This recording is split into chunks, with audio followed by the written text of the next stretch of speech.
Hello there, everybody. We have done it. We are live here on the MMA Fighting YouTube channel, previewing UFC Vegas 63, which goes down tomorrow at the magnificent UFC APEX in beautiful Las Vegas, Nevada. It is beautiful, AK, isn't it? I wouldn't. I've never been. You never been? I've never been. I wouldn't know. I've been to Las Vegas several times, but I've never been to the glamorous UFC Apex. I hope to visit someday, but from what I see on TV, it looks immaculate. Well, that's what we like to hear. And I am Mike Heck, joined by the great Alexander K. Lee, my best friend, as we preview the post UFC 280 Fight Night card, which is this one, UFC Vegas 63. Main event is spectacular between Calvin Kattar and Arnold Allen. We will get into that in a moment. But AK, people don't come here for our banter. They come here for the gymnastics score. They want to know what you're rating this card. You're very high on UFC 280 ahead of time. You thought it might, all things considered, maybe reach a 10. You try to play it safe a little bit, 9.6. Something tells me we're not going 9.6 on this bad boy, but there are some things going in its favor. One, it's an early start time. 2, 11 fights, nice and tight. And 3, we have a really good main event between Calvin Kattar and Arnold Allen. So where are you at with the gymnastics score right now? I was actually a 10 out of 10 on UFC 280. And I had just said that, like, I only thought it could hit like a 9.5, 9.6, but I thought we'd still be happy with it. Again, it ended up closer to like an 8, probably maybe below that. So, yeah, this card, gosh, again, if everything goes right, you still have a hot main event. I feel like the main event can save so much if it's a great fight or if it has a memorable result. Like if either guy has like a quick finish, that could be, that's worth getting excited about too. And I don't think the main card is terrible. It's just, and we'll talk about this more later, of course, the prelims and even some of the, a couple of the opening main card fights, not the main card opening ones, but anyway, just the undercard in general. It's not super strong, and worse, like there's just some style matchups that I'm like, these could be some really visually unappealing fights with respect to all the fighters involved. So if I'm being realistic, let's say 7.5. Like, let's say everything goes perfect. We get 3 or 4 finishes on the prelims, a couple of finishes on the main card, a couple of great back and forth fights on the main card, some of that on the prelim. If that all happens, we're talking degree of difficulty 7.5. It can land it, and maybe it doesn't go that far. Maybe it lands at a 7 out of 10. I think we should be happy with that. Again, for a card that's following such a stacked lineup in UFC 280. So the final score, if it goes well, could actually end up being really close to where 280 ended up after it happened. So that's I'm damning with faint praise here, but there you go, people. Yeah, I mean, the hangover from UFC 280 is real, and no matter how you felt about the card upon its conclusion, there's still so much to talk about. And in fact, one of the big talking points coming out of that card sort of goes right into this main event on Saturday, because Calvin Kattar versus Arnold Allen is just a tremendous fight. 5 rounds, 25 minutes of these two guys. We have Kattar, who's just a dog. He wins some, he loses some, but he's competitive in pretty much every fight. We exclude the Max Holloway one because Max Holloway was just on a different level in that occasion. He's coming off the split decision loss to Josh Emmett. A lot of people thought he won that fight. And he's taking on Arnold Allen, who has won 11 fights in a row. He's 9-0 in the UFC. Seems like the trajectories are a little different right now, but the betting lines on this one have just been fluctuating nonstop. Kattar was the favorite. Allen was the lines completely swung to Allen's favor. He was like a minus 140 yesterday, and now they're back to close to a pick 'em. Allen's a minus 115. Kattar's a minus 105. It's a 50-50 fight. Just your thoughts on the matchup. We'll get into what it all means and picks and all that stuff, but just your thoughts on this matchup, because the rest of the card, you could find some unicorns in there, but I mean, this is carrying most of the weight of this entire event. Yeah, my best friend. I know you've been big on like this belongs on a pay-per-view. This is a pay-per-view quality fight. It's potentially a #1 contenders fight, depending if the UFC is all in on, Alexander Volkanovski and Islam Makhachev, which again, not official yet, even though the fighters involved have did everything in their power that they could on fight night after UFC 280 to kind of tell the UFC like, hey, this is happening. But, obviously nothing's been signed. The UFC, I'm sure, is weighing their options for Volkanovski's big homecoming. but yeah, this is essentially could be a number one contenders bout. I actually love it as a fight night main event. If it was on a pay-per-view, great, that's fantastic too. But this is the kind of fight, like I was just kind of saying before when giving the gymnastics score, this is the kind of fight that carries a card, can carry a lackluster card. You know, when the UFC is trotting out 48, however many events a year, you need to have strong main events. Let's be honest, some of the main events that have come up recently have not had that quality to it. Even next week, I think Marina Rodriguez and Amanda Lemos is a great fight. Were people clamoring to see it as a 5-round main event? No, it wasn't supposed to be originally anyway. This fight, to me, I like that it's 5 rounds. I like that it's a main event. If it was on a pay-per-view, would not have gotten the 5-round treatment. So in that sense, I think we won out here. As far as the matchup, I mean, man, it's so actually I want to lead into a question here, Mike. We actually got a question. I know we usually save that for the end, but we did have someone messaged me and I kind of spoke on your behalf, but I think I should get your answer. But Calvin it feels like we've got the best version of him right now. Even in the Josh Emmett fight, which was a splitty, a lot of people thought he won it. He's coming off 3 Fight of the Night awards. I mean, even the Max Holloway one, he kind of got a bonus just because he's so damn tough. We know how tough and how good Calvin Kattar is. It's so strange to say for Arnold Allen, 10 fights into his career. Like I feel like we still need to see that next level.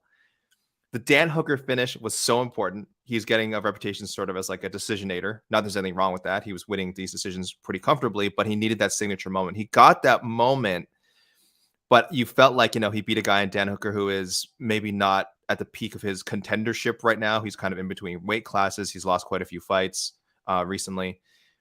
Calvin Kattar, I mean, there is no questioning if he beats Calvin Kattar, this version of Calvin Kattar, that Arnold Allen is more than worthy of a title shot. So I'm very excited to see. I hope it goes the full 5 rounds. If either guy can finish that quickly, more power to them. But I think 5 rounds will tell us a lot about both guys. We've seen Calvin Kattar, in some high-profile 5-rounders. I want to see Arnold Allen in a 5-rounder at the UFC level and see how he looks. Because even if he doesn't finish, if he wins a very convincing decision against Kattar, has a good call out, maybe that's our next contender. But Mike, I wanted to ask, we got a comment from our pal John Ray. You're familiar with John Ray, regular On to the Next One contributor and yes. Question asker. So I think he was just a little confused. You have said multiple times on these shows on Heck of a Morning that you agree with Volkanovski that no one at featherweight, they just haven't broken apart from the pack. They didn't get past Max or Yair inactive and then has that weird win over Ortega. And these are all guys who if the cards had fallen right, we'd be stamping our feet saying, give them the title shot. And it just didn't happen. And I fully agree with you. So John Reyes was asking specifically about this fight and was saying are you also saying that the winner of this fight won't break out? And I speaking on your behalf, I assumed you were saying up until this fight. And this is the chance for one of these guys to break through. I don't know. I don't know if you also feel that no matter what, Volkanovski and Makhachev is the way to go. Yeah, I think we're on that trajectory at this point. I have pretty much treated my brain to the fact that we're going to get that fight. It's basically when you have a face-off in the octagon, it's happening. I feel very strongly it's going to happen regardless of what happens in this fight. So the big thing about this fight is, and I talked about this on Heck of Morning this morning, I love everything about Volkanovski Makhachev. I was teetering for a little bit, but after seeing what happened in the post-fight, seeing the call-outs, seeing them go face-to-face, they sold me on it. I'm in, and I've accepted that this is the fight we're going to get, and I'm happy with that. I'm intrigued by the matchup because Volkanovski is a handful. He's the best fighter in the world. I still think Makhachev will win. The one downside is this exact question, because what are these guys fighting for, AK? What are they fighting for? I like stakes. I like them. I like when these main events have stakes, and the matchup itself is tremendous. This is a 10 out of 10 stylistic fight, and it should be a main event on a fight night card. But what are these guys actually fighting for right now? Because that's been the big problem with 145. We haven't had anybody emerge from this division in a long time. And when Volkanovski gets the whole thing, you're holding up the division, his response is, I'm not holding up the division. The division's holding up the division. I'm waiting for someone to emerge. And maybe it happens here.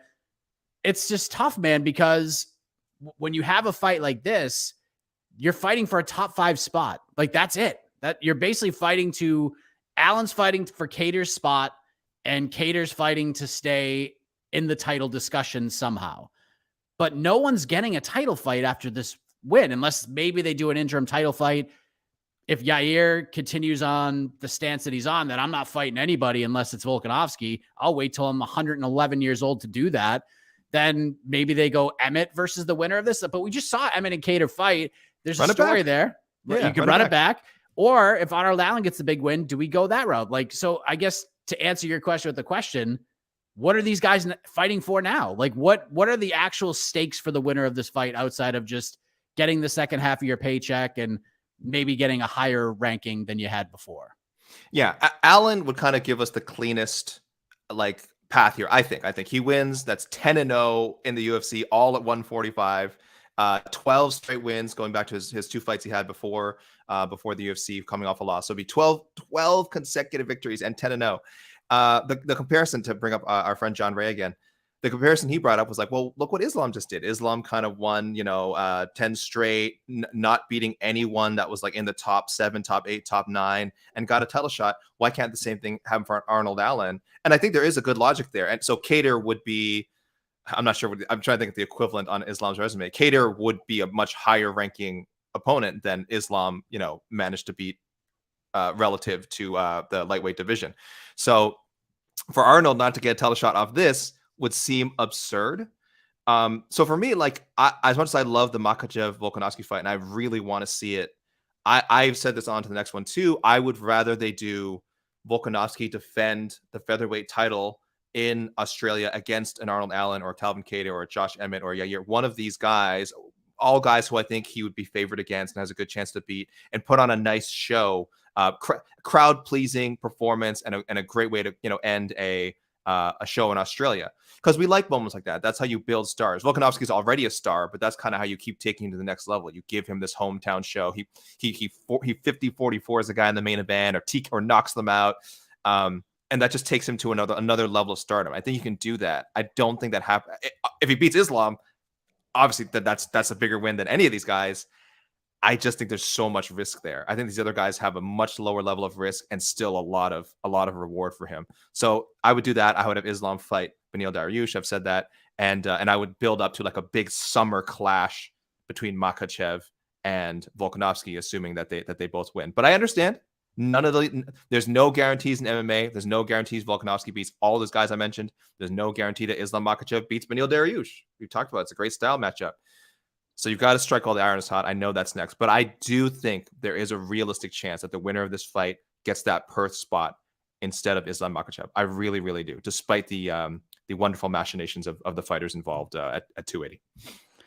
I just don't know if I agree with that. Like, I listen, I would love to see Benny Dariush get a title shot. Like, I would love to see it. I feel like this guy's never going to get one. Like, no matter what he does, he's never going to get one. He's not doing himself any favors, if we're being honest, by saying, I'll fight 10 more dudes. Like, that's just not good. What I will say, I think the timing's perfect. And I know Joseph Bozich is like, well, you got this guy on this winning streak and this guy on this winning streak. Josh Emmett's won 5 in a row and 7 out of 8. Yeah, but not a lot of people thought he beat Calvin Kattar in that fight. Like, it's very controversial.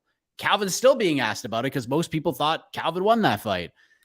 Yair, not fluky, but a weird finish, doesn't really separate him from the pack. And when the promoter, Dana White, the face of the company, is saying, yeah, we could do an interim title fight. And the champion is like, yeah, do an interim title fight, please. Like, I want you. I'm giving you my blessing to do an interim title fight. And then you have Yair, he's like, nah, I don't want to do an interim title fight. I'm waiting for Volkanovski. Like, what's Volk supposed to do with that? He's like, I'm giving you a chance to be the guy. Like, it's an interim title fight, but in essence, you're fighting for a number one, like a legit number one contender fight. You have the interim belt. You're the dude. Now, why I think Volkanovski going up now is a great idea, and then we'll get back to Kattar Allen because that's what the show is all about. The names he mentioned, the Bryce Mitchells, the Ilya Taporias, the Movsar Evloevs, even the Sodiq Yusufs, those guys right now are on their way up. They're on their way up, but they're not there yet. And in like a year, Volk's going to have plenty of featherweights to contend with. And I also believe that if Volkanovski somehow beats Islam Makhachev and becomes the lightweight champion, he's already said, don't worry, Benny Dariush, we'll turn right around and we'll fight. I think he's done at featherweight if he wins the belt. Like, I really do. Like, he's going to have his hands full up there. He's going to have plenty of big fights, way bigger fights than he has at 145. I think he's done. But just the fact that Yair is like, nah, I don't need the interim title fight. Like, what are you doing, dude? Like, you're crushing yourself. I just don't understand his thought process. But we're at a weird time. I feel like we're going to get this Makhachev fight. I feel like now's the best time to do it because, one, if Volk loses, he comes back and he fights these killers that are on the way up. And if he wins, we can open this division back up and just do an undisputed title fight. Volk vacates. Here we go. He got his 2 belts. Now he can vacate 1. Massive fights for him at 155 with some of the dudes that are up there. But in terms of this fight, AK, we got Arnold Allen with, I mean, the upside of Arnold Allen is higher than Calvin Kattar's. It just is. Dude is 9-0 in the UFC, could be 10-0, getting his first main event shot. Big opportunity here. And Kattar is a dog, man. He's a dog. There's one factor in this fight that stands out to me. What is yours? Like, when you break this down stylistically, what's the thing? Like, what's the one thing that stands out? It's not so much stylistic, but it's just quality competition and sort of the wars you've been in matter so much to me. Some people look at that as a detriment, of course. You know, they might say Calvin Kattar is diminished by the run of 5-round fights he's had, and it certainly in the long run will be. You know, we'll look back on these wars he's had and be like, well, you know, one day when he's I don't know, getting knocked out in his late 30s, we'll be like, oh, well, this is why. I look at all these wars he went through. I don't think he's there yet, like as far as how degraded his chin is. We know this man can take a shot. We know he can take a beating. And more importantly, we know he can give it back, man. I mean, that Giga Chikadze fight was just outstanding. Again, the Josh Emmett fight, a lot of people thought he won. You know, that's a splitty. You can look at that as a loss, but he was essentially, one judge away from being 4 wins in his past 5 fights, and all against just like the most elite competition you can fight. Now, Arnold Allen, you know, again, he's just had problems staying active, and it's not his fault. But whenever he comes back, he's just got to take the opponents that are there. He's never had the kind of momentum where like the UFC can go like, well, now we're giving you, the number 7 guy. Now we're giving you the number 5 guy. Now we're giving you the number 2 guy. He just hasn't been around to do that, and that's not his fault. He has excelled against the competition that he has faced. And like we said, after Saturday, it could be 10 straight wins, and there's no arguing against that. But just based on sort of, I hate to go to intangibles, but like that grit, just like knowing how deep Calvin Kattar can go into that gas tank, into his reserves, into the championship rounds. I've got to lean Kattar. I don't know if we're getting a finish. If it happens, it would be in the later rounds. I will go Kattar by decision. Could be another close one. It could be Arnold Allen's first time. It could be his turn, I should say, to have some heartbreak on the scorecards. But I think this one's going to go the distance, and we'll get the main event we're looking for. Will we get the contender we're hoping for? I don't know. Like we said, we don't know exactly what is on the line for either man. But I would hope that if Kattar or Arnold, in this case, I'm picking Kattar, that if he puts on a great performance, they would at least consider him for that Perth main event. But I get it. It doesn't quite have the cachet of number 1 pound for pound versus the new lightweight champion. So that's fine. But I'm going Kattar by decision. I am also going Kattar by decision. Okay. And it's friends forever. Yeah, oh no, sorry. Wrong show. Because the biggest factor for me is the extra 10 minutes of this fight, because we've seen like Arnold Allen isn't he's not gassing in fights. Like when he gets to the third round, he's not like straight gassing, but he's fading. You saw it in the Sadiq Youssef fight, and Calvin Kattar doesn't get tired. Like he just keeps going. Even when Max Holloway hit him in the face 500 times, he just kept coming and didn't stop. And I don't think Arnold Allen could do that. Now, Arnold could go out there and finish him. And honestly, that would be the most shocking result of this fight, because if Max couldn't finish him with the amount of big shots that hit Calvin Kattar that night, I don't know if anybody can finish this guy. And I just don't think he can be finished. So I don't think Allen gets a finish. If you're going to bet Arnold Allen, you bet Arnold Allen by decision. And if you're going to bet Calvin Kattar, you bet Calvin Kattar by decision. I don't think this one's getting finished. I think this one's going to the cards. And I just think Kattar's just a 5-round fighter. Maybe Arnold could prove us wrong, but at this point, I'm going to lean Kattar just with those extra 10 minutes. But he cannot fight Arnold Allen the way he fought Josh Emmett, or he's going to lose. So I think I don't know if he's going to do the Giga thing or he's going to do the Emmett thing. I think he's going to find a middle ground where he's not going to get crazy. He's not going to get too wild, but he is going to be more aggressive. I think he learned a lot from the Josh Emmett fight. It's the old cliche, don't leave it in the hands of the judges. But, that was the big knock on Kattar, is that he just wasn't aggressive enough. I still think he won, but Emmett landed some bigger shots here and there, and it happens. That's what he lost the decision. He's got no one really to blame but himself, and he'll be the first one to tell you that. So love the fight. We'll see what happens, and we'll see what happens for the winner. I just hope it's mostly definitive, because I cannot put up with another robbery review controversy. This Jan O'Malley thing drained the life out of me. So I honestly don't want to do another robbery review for like the rest of the year. But I have a feeling if this is close, because I don't remember why I missed the Kattar Emmett one. I don't know if I was on a little vacation or something, or just I didn't think it was that controversial. I can't remember, but I'll probably do a retro at some point. That'll probably have to be looked at again. But boy, I hope this fight just gives us a clear winner, and we can all, as a community, just move on from the main event of this show. Someone posted this earlier, so I'll put this out there. All right. If I put the over/under on takedowns at takedown attempts in the whole fight, I'm gonna jack it up a little bit. 1.5 over/under. Wait, for both fighters combined? For the entire fight combined, over 1.5. Over 1.5. Over/under 1.5. Attempts. Yep. I'll go over. Like legit takedown attempts. I'll go over. I think Arnold Allen's going to throw a couple in there. He's going to mix the martial arts. Yeah, I wouldn't shock me if Kattar landed one too. I'll go over. I'll go over too. I think you just gotta. I think in a fight like this, you have to at least put the threat out there that you might actually try it. Yeah. But yeah, it's gonna be a great fight. I can't wait to see it. The co-main event, people have asked, AK, are we calling this a co-main event between? Oh gosh, Tim Means and Max Griffin? It's not a co-main. I love Tim Means.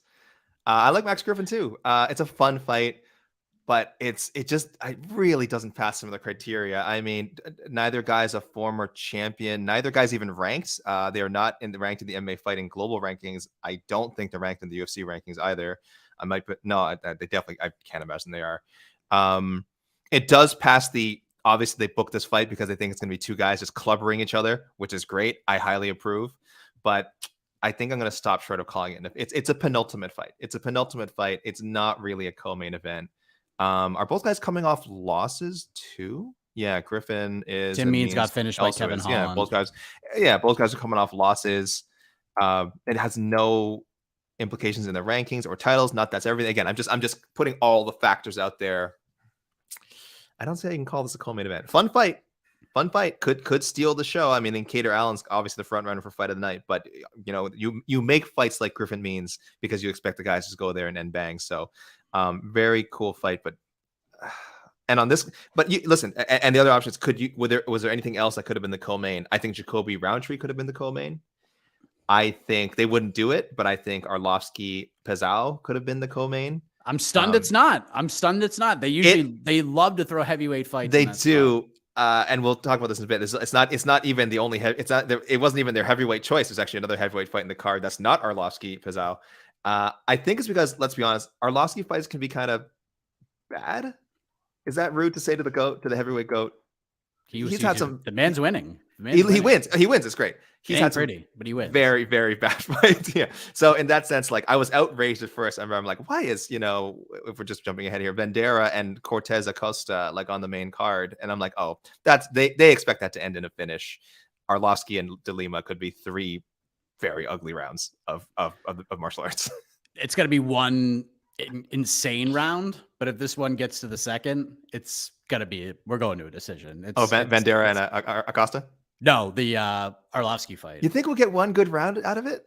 It's like, I mean, De Lima is he's a monster finisher in the first round. Like, but if it gets extended, it's probably going to the cards because that's Arlovsky is. That's just the fighter he is now. He's more defensively sound than ever before, I guess is the best way to say it. Gets W's. Means Griffin will be fun. Like, it'll be a fun fight. Will we get walkouts? Probably not. So that takes away from the co-main event status as well. Yep. Good question. But it's an interesting fight. Some interesting storylines. Both guys have wins over BKFC star Mike Perry, and both guys have decision losses to Mr. Neil Magny. So we got some MMA math to put into the equation here. Anytime you're throwing in Mike Perry into MMA math, I don't know what that means. I don't know what that tells us about anything. Yeah, I mean, and listen, you mentioned the Waldo Cortez Acosta versus Jared Bandera fight. Obviously, a massive fight for Bandera. He's fighting for his job. There's no doubt about it. Trayshawn Gore in the fight Before that, also fighting for his job more than likely. What is the obsession with Tresean Gore? And I say this as the Ultimate Fighter guy, as someone who has probably seen more of Tresean Gore than your average person potentially tuning into Saturday's card. What is the UFC's obsession with Tresean? Listen, the dude is a striking machine. So they're kind of yeah, he's a powerhouse. He's a powerful striker. He's a little raw. He has one knockout. He only has 5 fights, but did you see his media scrum? Very deep cat. Okay. I'm sure he's a wonderful young man. Yeah, I don't like this matchup for him though. Josh Fremd is a very well-rounded guy, but Tresean can pop, man. So interesting fight. He's fighting for a lot here. Go watch that media day scrum. It's unbelievable. Why is Josh Fremd's nickname not Josh Be My Friend or Josh I'm Not Your Friend? I don't know. What's the big yins? What is that? I'm saying on Tapology right now. What is the big yins? I don't know, but Josh Fremd, another Factory X guy. So we need to sit him and Jonathan Martinez down and discuss nicknames. I think that's what we need to do. We'll take a trip out to Colorado. Yeah, I don't know what's going on out there. You guys got some missing on some marketing opportunities. We'll talk about a nickname later on this card, by the way, that I don't love, Mike. Dustin Jacoby, Khalil Rountree. That's a great fight. An amazing fight. Great choice for, like I say, it could have been the co-main, but it's also an excellent choice for an opener. That is how, if people there's people who just don't watch the prelims and then just see the UFC on there, like, oh, I'm going to tune in. If they tune into that, they're going to be real happy and they're probably going to stick around for the rest of the thing. Dustin Jacoby, 6-0-1 since returning to the UFC. This guy is just aging very well. He has the second longest undefeated streak in the UFC right now, behind only Ankalaev. It's insane. And he's fighting Khalil Rountree, who, let's be honest, Khalil Rountree, great guy, another great scrummer, and it just talks about great, very unselfish guy. Mm-hmm. But fans of Khalil Rountree, he is a frustrating guy. Yeah, he is, because when he's on, he might be the most violent man in the UFC. There are very few fights where you see finishes and you're just like, oh my God, stop, please. And it's usually when Khalil Rountree is delivering the shots. I don't know, man. And then the other half, it's just like, he doesn't do anything. But I don't know, man. How do you break this one down? Because I feel like outside of the main event, this is the most intriguing fight on this card. I missed this. I see Jay Gabru 001 in the comments saying that Jed Meshew brought up that Rountree is 2-0 against Glory Kickboxers. There you go. It's on screen right now. Obviously, who was the guy? It's Carl Roberson. Yeah, and the big knockout. And Gokhan Saki. Gokhan. Okay, that's kind of. Did he bring this up on BTL? Dude. Was it BTL thing? I think he did. No bets barred, maybe. Both, I believe. Yeah, I'm sorry. I missed no bets barred this week, so I didn't see it. That's a cool. It's a cool fact. I don't know if it matters here, but like you said, Mike, the best version of Rountree is super competitive with the guy like Jacoby. Now, I think Jacoby is just a better all around striker. But yeah, maybe I might have said the same about Roberson. Saki, it kind of makes sense how that happened. Like, again, Saki, not really in his prime. I think even when they fought, and at some point there's an athleticism gap that just can't be overcome. Could be an issue with Jacoby too, but man, I don't know how to pick that fight. You're right. It really depends. It really depends what version of Rountree you get. Because he's got so much power. He's so dangerous, but I love the experienced Jacoby. I don't know. Do I have to make a pick here? I don't have to make a pick. You don't have to. By the way, if you want to hear the betting lines, Dustin Jacoby -175 favorite, Khalil Rountree, the dog at +150. -175 favorite for Jacoby. That's a lot of respect. Yeah. That's a lot of respect. Good for him. If I'm gonna play if someone handed me $20, which you have to bet on this fight, I'm probably betting on Khalil Rountree just because the value. It's the value. It's a dog or pass kind of a fight. Well, that is a main card fight. So you guys can check my predictions Saturday morning to see where I land. I do not feel strongly about it yet. There you go. We'll take questions in a minute. Again, this isn't the most loaded card, but I love the fact that it's an afternoon card. I love the fact that it's 11 fights and we have a fantastic paid event. So we'll get to your questions in a minute. Low-key banger, AK, or low-key storyline, low-key fighter to watch? What are you paying attention to here on these undercard fights? I'm excited to see. There's a couple I'll say very quickly on Delete Haas. This could be this is either going to be a really exciting finish for Haas or a very middleweight fight that we're just dreading for the 15 minutes that it's on. It's hard to tell. Delete can make things really ugly. He's capable of finishing too, but he can make some fights super ugly. And Ha's the kind of guy who's like, if that happens, like if it becomes a delete save fight, he's just good enough to not get finished, but not necessarily good enough to maybe turn things around. So hopefully I'm wrong and it's middleweighty in a good way. But that I have my eye on it just because, again, I'm optimistic, but it could be super ugly. The other one is, and I'm only bringing this up, Mike, so I can talk about this young man's nickname. First of all, credit to Joshua. I don't know how they're going to announce him, but I'll go with Joshua Weems for now, for taking this fight on short notice. We were pretty excited, Mike, you and I, to see Garrett Armfield back in his weight class. Unfortunately, apparently he got a staph infection. So now Christian Rodriguez will fight Joshua Weems, another LFA fighter. Can I even say Joshua Weems' nickname? I mean, I don't know. This is my new least favorite nickname. I mean, go ahead. He's Joshua Wide Open Weems. Now, this has, again, listen, maybe I just have a dirty mind, Mike. Maybe like when my disdain for Brandon Royval's nickname, the Raw Dog, maybe that's my fault. Maybe my mind goes somewhere and that I think it's an inappropriate nickname. That's right where I am with Joshua Weems. The nickname Wide Open, it's just bad. It's just bad. What does it even mean? Raw Dog, I could see the meaning of, having a more PG meaning. It's he's a grinder. He's just a raw dog once he gets in the cage. I understand that. What the hell does wide open mean? Mike, what is it? He's wide open when he gets in the cage. His stance is wide open. He's got a wide open fighting style. What are we doing here? Maybe he was a wide receiver in football and he always got wide open. I'm always wide open. Maybe his path to his goals wide open. Yeah, my future is wide open. Jed Mashu also suggested maybe he's it goes by it's like Josh Wide Open Weems, like WOW, and he's JWoww. So maybe I missed that. Maybe I should watch some of his previous fights and maybe he's announced as JWoww. If that's the case, I'm all in. That's right there with Joe Lazon, J Lo. I like that. But just wide open. I don't like to call a man Raw Dog. I don't like to call a man Juicy J. And I sure as hell don't like to call a man wide open. But you know what? I don't even care about the weight. I don't even care about the weight miss. Like I said, he took this on very short notice. So, I mean, no excuses. Sure, he should have made the weight. But I think on this we can give Joshua Weems a pass. It's I think it was 4 or 5 days notice. So, I don't know. Best of luck to him. And that actually, I should say, as I'm making fun of the name, could also just be a super exciting fight because both guys are finishers. And bantamweights, all caps, bantamweights, Mike. Can't go wrong. Yeah, I'll bring this up because Joseph's been I think there's 3 or 4 times he's asked this question, but how crazy is it? He was fined 30% of his purse, missed by 3.5 pounds. But listen, here's the thing. Carlos Mota, who also took this fight on less than a week's notice, he did his job and made weight. Yeah, you put pen to paper, man. Oh man, but we could. But if he'd missed, I would have been like, don't charge him the 20. I don't know. I always wonder how these things go. This happened a few times where I was like, man, this is someone came in and they missed and they get 20-30% off. And it's true. You sign the contract. We say this all the time, Mike. It's if you don't think you can make it, your manager needs to negotiate a catch weight. Your manager needs to negotiate a catch weight. And who knows, maybe the other fighter will agree. I just want to know that these things are being proposed, that they're being discussed, and that we're not trying to make guys like Joshua Weems cut.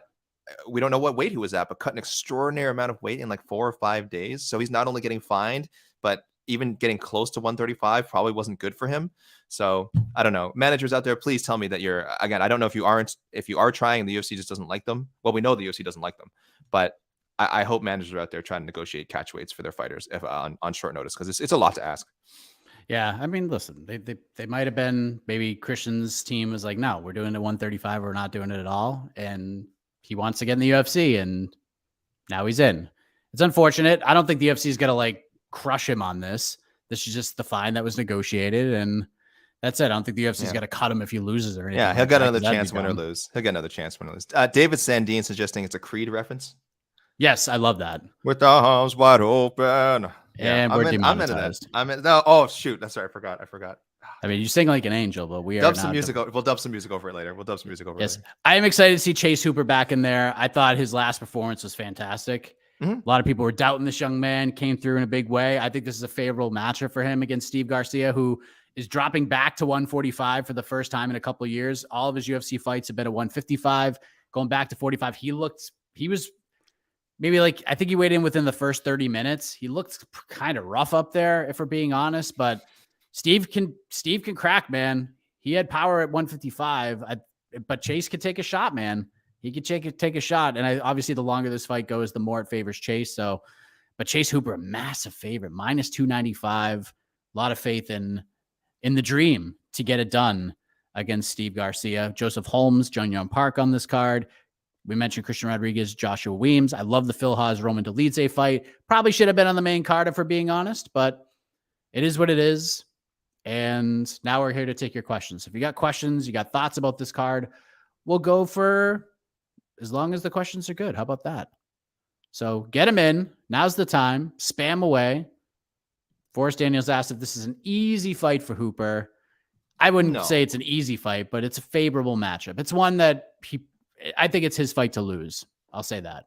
He can both win and learn from it. This is quality matchmaking. This is good matchmaking. This is why you have guys like Steve Garcia around to give stiff tests to up and comers and company and guys that you can tell the company likes, like Chase Hooper. So yeah, I'm with Mike though. I think it's a matchup that Chase Hooper should win. The odds a little too slanted, I would think, but he should win the fight and he'll learn a lot from it.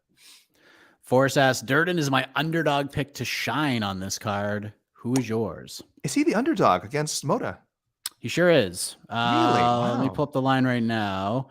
Carlos Mota minus 170. The comeback on Cody Durden plus 145. That is a lot of respect for a newcomer, eh? I mean, Mota's good. Mota's good. Maybe again, it's the benefits of being, in the LFA and fighting on Fight Pass is you're not a stranger. I mean, the people who make the odds and the kind of people who tune into like a prelim, the preliminary portion of a card like this, they're probably people who watch, have Fight Pass still, watch LFA, are familiar with Carlos Mota, but I'm still a little surprised. Not like Durden has been like some world beater in the UFC, but I always think that UFC experience like counts for something.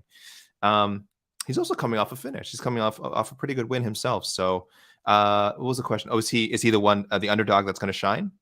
No, that was his prediction. Forrest is picking Durden to be his underdog to shine. Yeah. What is yours? It's not. Oh, what is yours? It's not a bad pick. I don't know the odds for most of the fights, if I'm being honest.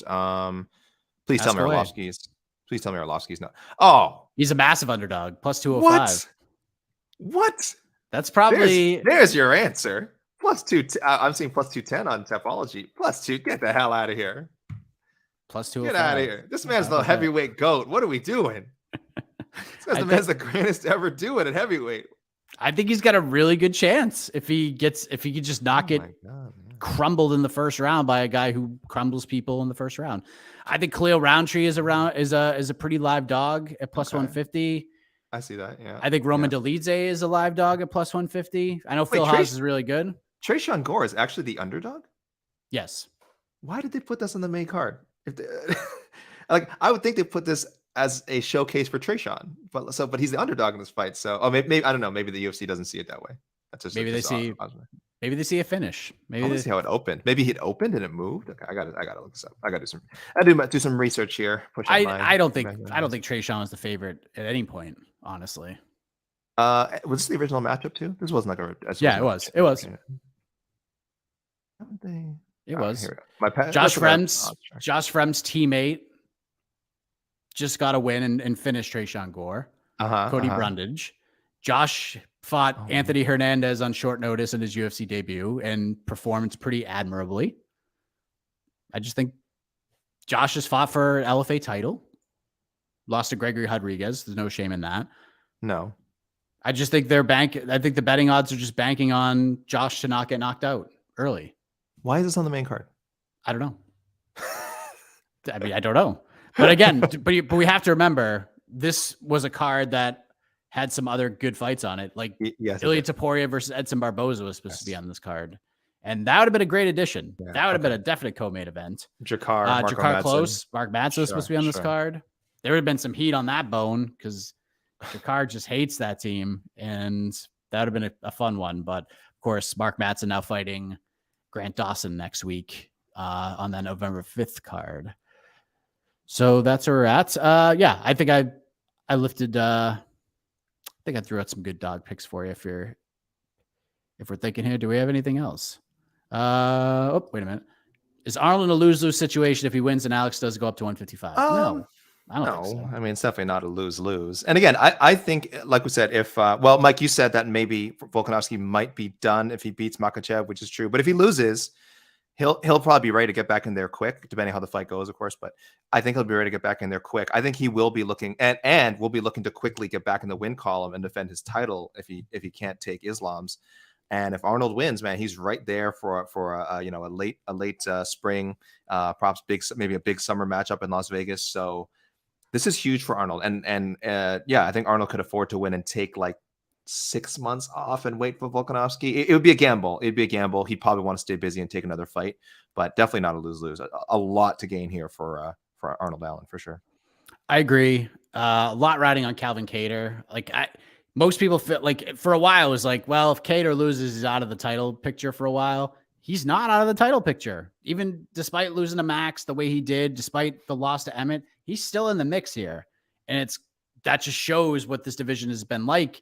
But if Kattar loses this fight, he's probably not completely out of it because Volk's apparently going to go up to 155. But at the same token, he's got just nothing but murderers waiting for him in the Evloyevs and the Mitchells, the Toporias, etc. He's probably got to fight one of those guys next if he loses this fight. So I think whoever wins, you get on the mic. You don't have to be a prick about it. You just get on there and you say, hey, Yair doesn't want to fight anybody. Volk's going up to 155. Go Volk. I'm rooting for you. Represent this division. Josh Emmett, the champion of the world, said we could do an interim title fight. And your name's been mentioned. You want to go. You want to fight for a belt. Me and you, interim title. Insert month, insert card here. Boom. There you go. I think you're a great fighter, Josh. Neither of these guys are trash talkers. Kattar's not going to call. He's just going to say, hey, listen, this one's behind me. I don't want to talk about it anymore. Whatever the UFC wants to do, I'm going to do it. Like, that's what he's going to say. Allen, get a little fiery, man. You're going back to London? Boom. If we're going to do Leon Edwards versus Kamaru Usman, how about a second title fight? Interim title, Arnold Allen in London or the UK challenging for an interim title. Let's do that. Do the thing. Do the thing. Do the thing, Michael Harris. Michael Harris knows. Just do the thing. And imagine him just leapfrogging right over Yair. Yair just kind of like, I've done enough. I'm biding my time. I've done enough. And just like, oh no, what the? Oh, just Arnold Allen just passing overhead and taking a title opportunity from me. So that would be harsh, but it might be a little bit of a lesson for El Pantera. I'll take a few more. I saw a couple.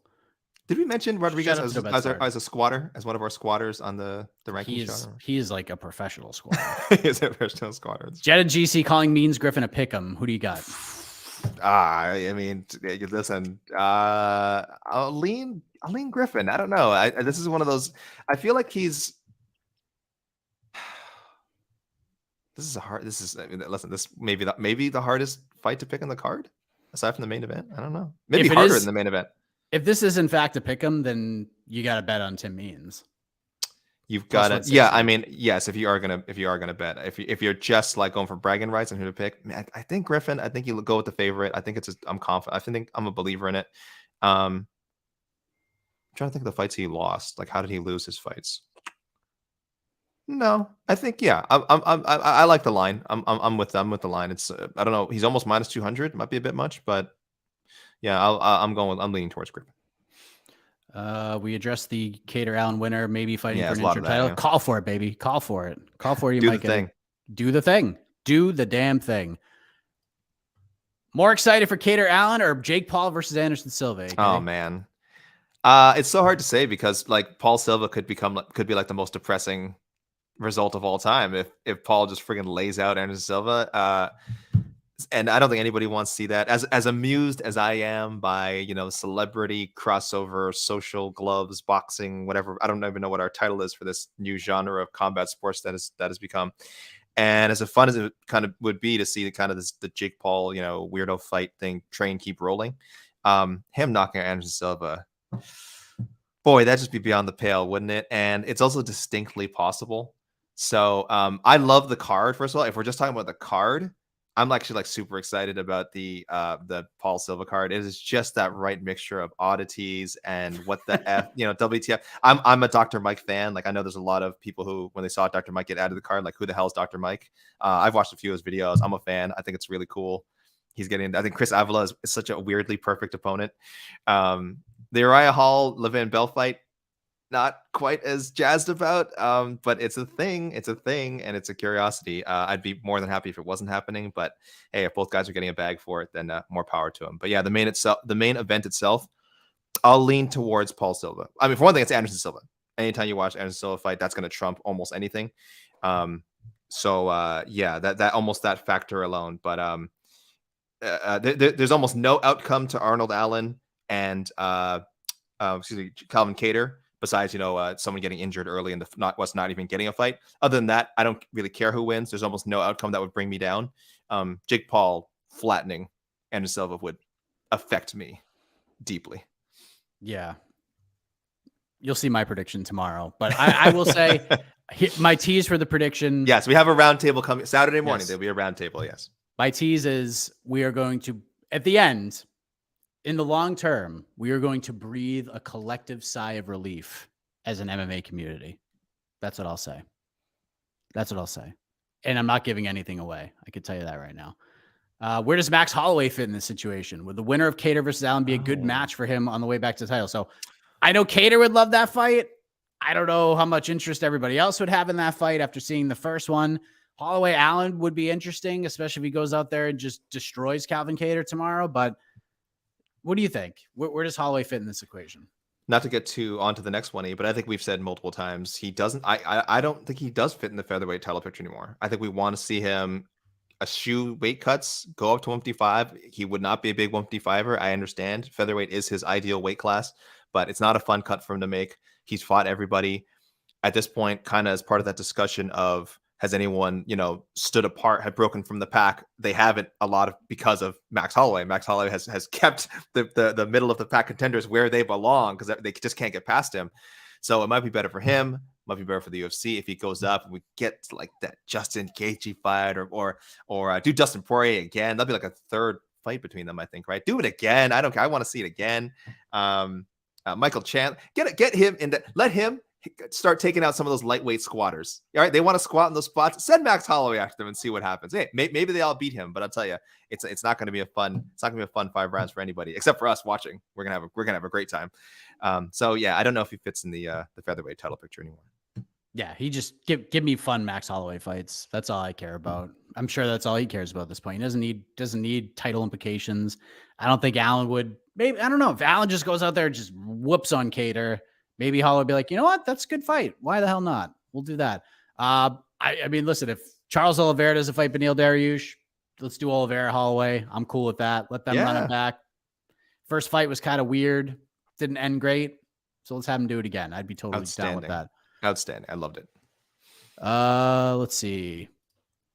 How many times does Chase Hooper need to win before he gets a ranked opponent? Probably a bunch. Like 6 more fights. This guy's a baby, man. This guy's 23 years old. He shouldn't even listen. We were saying before that last fight, Mike, when we were doing our matchmaking, we're like, is it not possible to like put him back in like a developmental type thing where he can still collect, some sort of money from the UFC, but also go back to fighting like a slightly lower level of competition on the regional scene? Like, is that not an option? And we know it isn't. We know the UFC, once you kind of get up there, you're in the UFC and you're getting thrown to the wolves. That's just how life works. And then it's either you're with them or you get cut and then you fight your way back. There's the Contender Series developmental deals, but once you sign a UFC contract, there's no going back. But he looked really great against Felipe Colares, and he's so far even just physically from being physically mature enough to really hang, I think, with some of the top guys at 145. He's a good athletic kid, but he's 23. He's not close to, he might end up being a lightweight. Like, we don't know. He's tall, he's lanky for now, but that body's going to change a lot. Even in his early 20s, there's still some changing to do and some growing to do. So I'm not concerned at all about where he sits in the rankings. Let him build that fan base. Let him win fights. Let him lose fights. He's, again, for me, would be like 3 or 4 fights away unless he picks up some really like random win over a veteran opponent. Yeah, we'll do this one because I keep getting called out by this dude. Why push Dariush to the side for Volk when you were banging the drum for him leading up to 280? Does this even need to be answered? I mean, are you kidding me? This person knows time like is linear, right? Like there's things happen and then something else happens and then we can Go ahead. Because the whole, if you watch the UFC 280 post-fight show, and we brought it up here, there's an important lesson that we all need to learn. It's do the thing. Do the thing. Because what Dariush did after he beat Mateusz Gamrot was not do the thing. He didn't do the thing. He said, you know what? I don't care. I'm not going to beg for fights. I'll fight 10 more guys. Why would you say that? Not a good thing.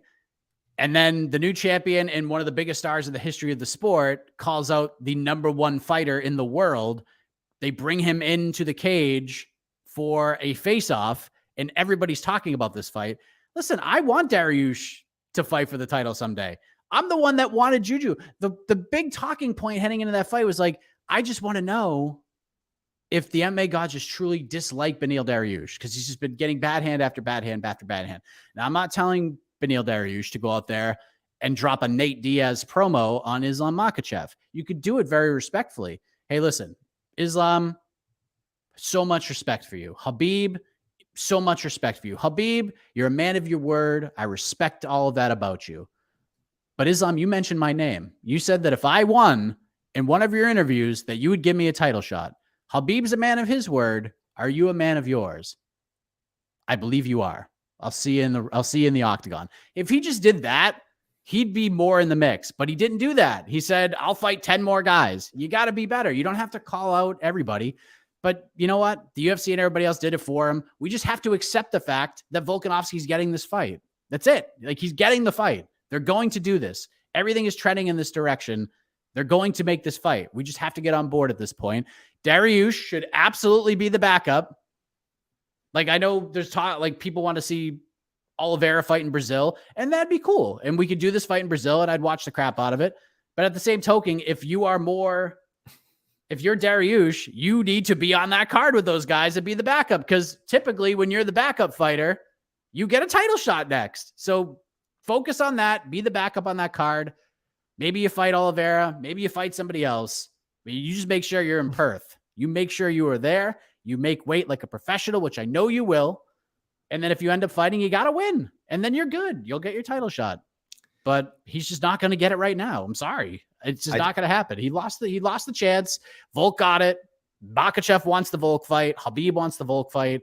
The UFC is going to build the crap out of this. And by the time the ranking cycle rolls around a month before that fight happens, no matter what happens at UFC 281, Makhachev's going to get bumped to #2, even if Adesanya beats Pereira. And they're going to build this fight as not just for the lightweight title, but the battle for the #1 fighter in the world. That's what they're going to do. That's just what's going to happen. Omar followed up by saying, is there no other path if one is incapable of doing that thing? There is. Yeah, I mean, you win 10 more fights. Yeah, no. If you don't do the thing, you fight 10 more times. There is that, but also you just need some luck sometimes too. That's the problem. You need some luck, and if you're not lucky, you have to make your own luck, and that's kind of what we're saying about Dariush. Like, absolutely, winning 7, 8, 9 fights, that should have been enough. But then, like, there's fights that fell through. There's for him, and it's just he had bad luck. It sucked. He had bad luck. He had Islam. And these things just fall through for him, and you have to make your own luck, and that's what a lot of people do. Is they make their own luck, right? So it is very unfortunate. He has done more than enough to earn a title shot. I don't think anyone can dispute that. But now that this shiny gem is in front of Volkanovski and Islam in the UFC, how can they say no if it's possible to put it together, right? If all the parties involved want to do it, and here's the thing: I sincerely believe both fights can happen. Like, I still want to see this matchup, and I want to see Dariush gets a title shot. But if there was a universe where only one of them could happen, I need to see Islam versus Volkanovski. I think it's an amazing fight, and I think most people would agree if they had to choose between the two. If for some reason, we could only pick one, they're gonna go Islam Volkanovski, and that's the UFC's thinking. That's probably what a lot of fans are thinking. So listen, it's not a fair game. It's not a fair game. I make this comparison a lot. We talk about it on to the next one, usually with listener picks. But here's how I'll compare this. Volkanovski is the popular male or female in high school that you want to be with. Like, it's a dream. Like, you're like, oh, one day I would just love to have the guts to ask him or her out. And you go up and you get the date and you're like, wow, this is cool. You're with the popular girl. This is awesome. But you're not going to marry her. Volkanovski's the popular male or female in your high school. You get experience. You get the big thing out of the way. And then Beneil Dariush is the fight you marry. That's the one you have to wait for. You wait for, and then when it comes, it's magical. And when that fight happens, it's going to be great. It's just not going to happen right now. Maybe it'll happen end of 2023. Imagine if it happens in like what a holiday gift that would be for us. Like if it happened at the end of 2023, then I'm good. You don't have to buy me anything. That fight by itself with merit and style will be great, but it's just not, it's Mr. Right. It's just not Mr. Right now. I'm sorry. It's not next. It's not next. It's not It's next. not I'm next. sorry. Yeah, that's not next. I feel for Dariush, and he knows it too, and he's taking it like a champion. So that's it. All right, I think we're done. But listen, I love all these questions. A lot of them don't have anything to do with this card, and I totally get it. I absolutely understand it. But don't worry, tomorrow we're gonna have plenty of time to answer your questions. 2 different occasions. We're gonna have 2 people's pre-fight shows tomorrow. Yes. Get excited. Jed Meshew will join me tomorrow at 3:30 Eastern, right here on this channel. We'll do the People's Pre-Fight Show for UFC Vegas 63. We'll hang out, get ready for the first punches to be thrown. Then we'll probably, before we even do a post-fight show, we're going to do a Anderson Silva versus Jake Paul People's Pre-Fight Show. 30 minutes. We'll hang out there. I think it might be me, Jed. Maybe we'll get one of the boys who are in Glendale right now. And then we'll have a post-fight show. AK and I will be back on Sunday for on to the next one. It's going to be a busy day. We got Bellator. We got the UFC. We got Paul Silva. We have Lomachenko. We got Katie Taylor. Boxing galore.